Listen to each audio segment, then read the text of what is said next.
श्री कृष्ण के बाल स्वरूप लड्डू गोपाल से एक कहानी जुड़ी हुई है।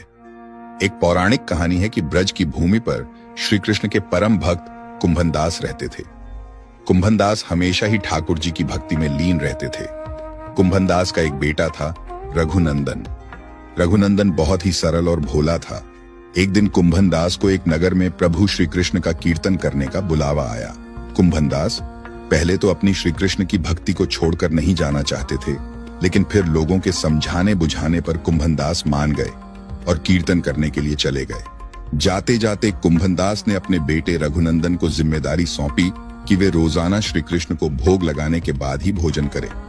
कुंभनदास के चले जाने के बाद रघुनंदन ने खाने से भरी थाली श्री कृष्ण की मूर्ति के सामने रख दी। रघुनंदन इतना भोला था कि उसे लगा कि श्री कृष्ण स्वयं अपने हाथों से खाना खाएंगे, लेकिन थाली यूं ही भरी रखी रही।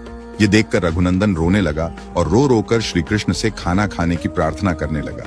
ये देखकर श्री कृष्ण ने बाल रूप धारण किया और थाली का भोजन खत्म कर दिया। इसके बाद जब कुंभनदास घर वापस लौटा तो उन्होंने अपने बेटे से भोग लगाया हुआ प्रसाद मांगा, लेकिन रघुनंदन ने बड़े ही भोलेपन से कहा कि ठाकुर जी ने सारा भोजन खा लिया।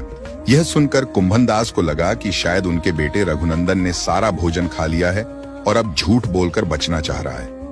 इसी तरह कुंभनदास जब भी कीर्तन करने जाते, अपने बेटे को श्री कृष्ण को भोग लगाने के लिए कहते थे।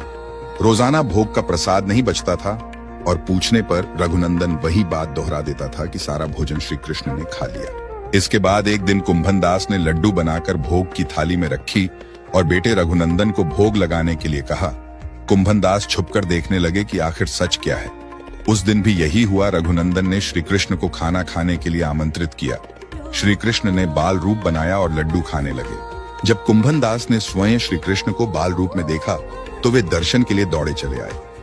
उस समय कृष्ण के एक हाथ में लड्डू और दूसरे हाथ वाला लड्डू मुख में जाने को ही था कि वे एकदम जड़ हो गए। इस घटना के बाद से ही उनकी इसी रूप में पूजा की जाती है और श्री कृष्ण के इस बाल स्वरूप को लड्डू गोपाल कहा जाने लगा।